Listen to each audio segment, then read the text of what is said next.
So tonight I will share with you New Caledonia's views on the challenges that are in front of us if we want to reopen the borders. But first of all, I will give you a quick snapshot on New Caledonia's profile, which is the next slide.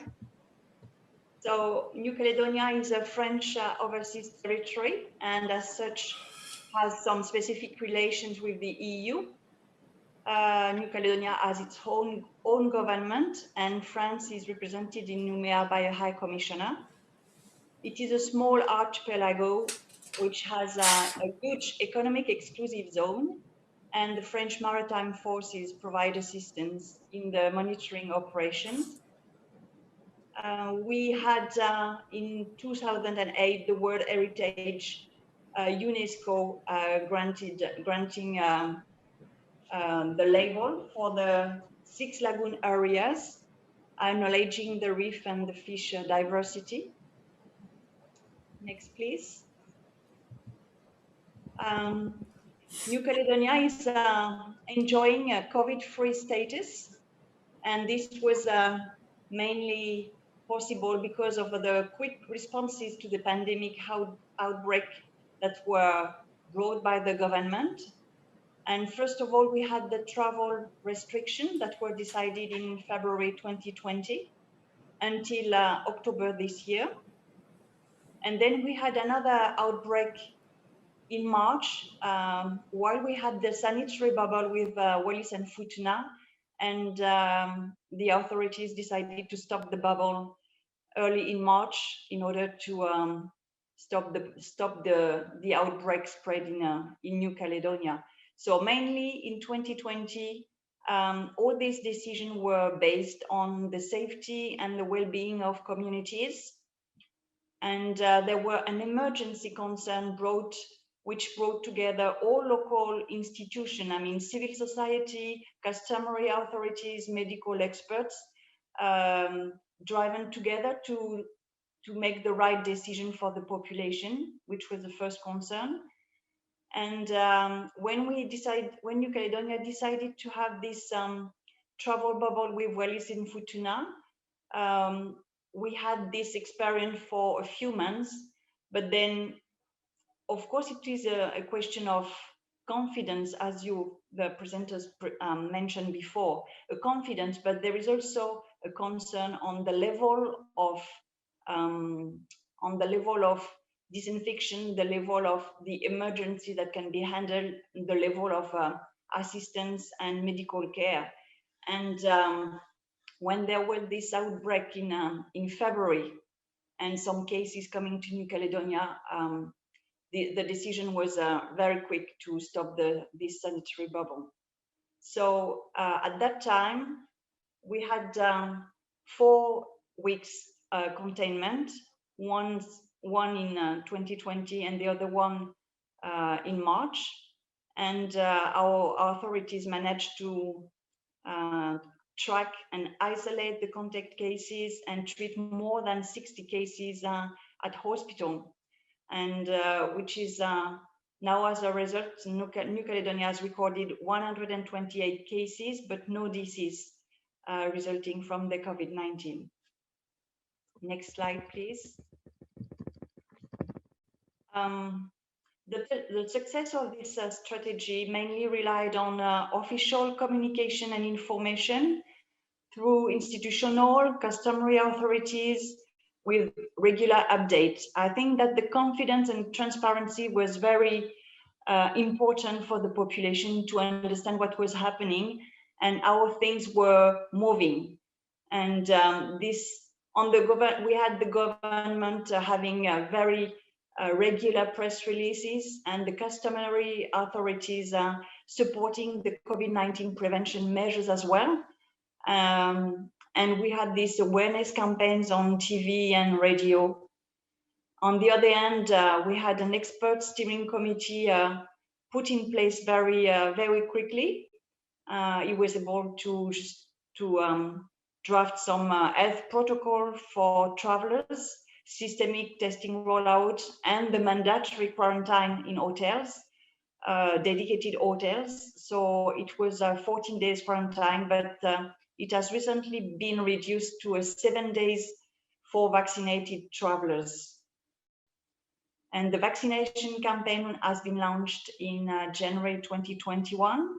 We had free vaccines provided by French authorities. And so far, we can say that 33% of the population has received one injection. Of course, New Caledonia is not closed. We have travel restriction, but we still have some flights from France through Tokyo and some air freight or medical evacuation from Paris or from Sydney. So we still have this management of borders by our health authorities and people at the airport and airline as well. So we've got this management of the risk and implementation of health protocols each time. Next slide, please.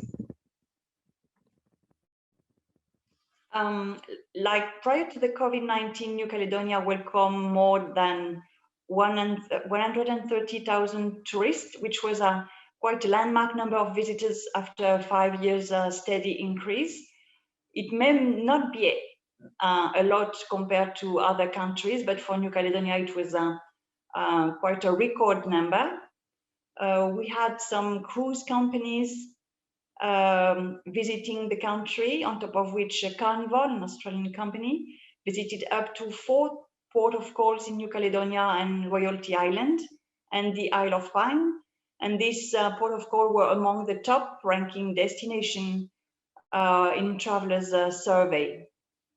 But like many other destinations, the crisis has had many major long-term negative impacts, both on businesses and on employment.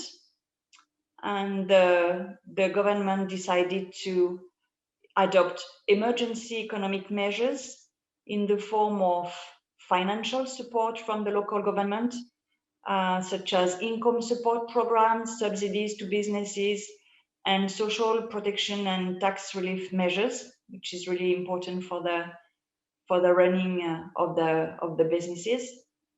And to finance all these measures, the government contracted 235 million euros loan from the French authorities. From the French central bank, our companies could apply to bank loans and to the MSMEs support grants as well. So these were the kind of buffer measures for the economic sector.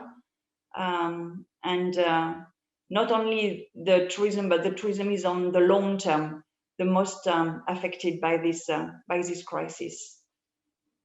Next slide, please. After this experience, there is a real wish to reopen and towards a tourism recovery for New Caledonia. And the first insight would be to meet future travelers' demand, such as sustainable tourism, quality products, especially experience sharing and storytelling back home, which is really important. Probably tourists may want to have a benefit from wide open spaces and outdoor activities for them. But at the same time, New Caledonia can offer quality health infrastructure and an effective COVID-19 management strategy so far as we have heard before. Next slide, please. And for this tourism recovery, the tourism relies on the airline capacity. New Caledonia, Air Caledonia International is our local commercial airline.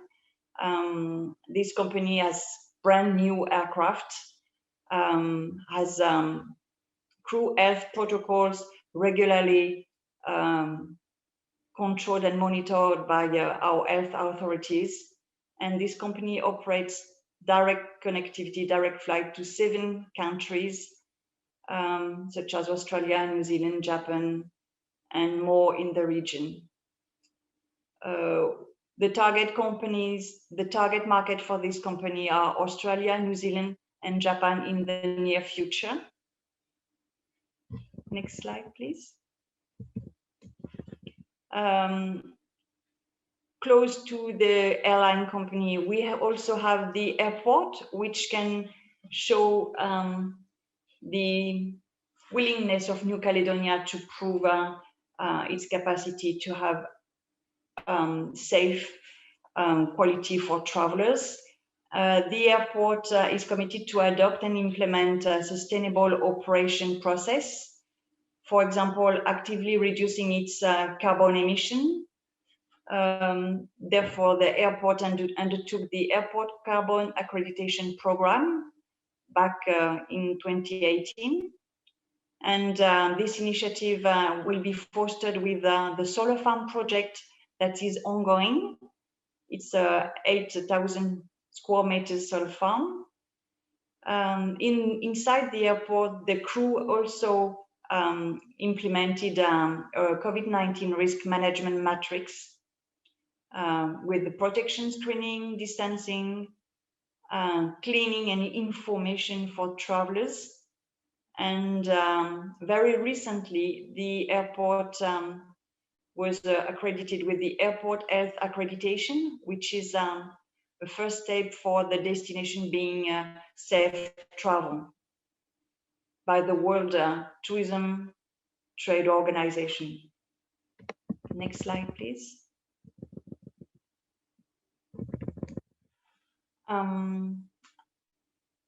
New Caledonia tourism recovery will mainly rely on two sides. On the public sector, there is a huge need to restore confidence before borders reopening. Hopefully by January 2022, this is what the government wants. And for this, we know that we probably need to implement a vaccination certificate or something similar, and to develop a traveler traceability platform and adopt probably a kind of self-testing COVID-19 during the travelers or tourists stay in New Caledonia. And there will be some initiative to have the destination gain the safe travel stamps recognition by the World Travel and Tourism Council. And on the private sector hand, there is a huge need for innovation for the new normal, and for this adopt crisis management mechanism, being more flexible, building skilled workforce and business capabilities, and having a very being very aware of the new needs of travelers, like implementing cultural and creative experiences, having biodiversity conservation put and highlighted, strengthen the social and gender inclusion for the beneficial of communities.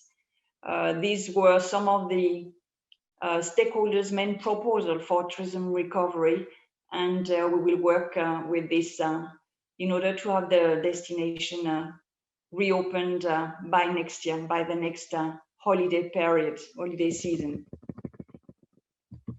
This is I end my presentation here because I don't want to be too long, and you have got some contact details here with the website if you want to go further and to have more detailed information. Thank you for your attention.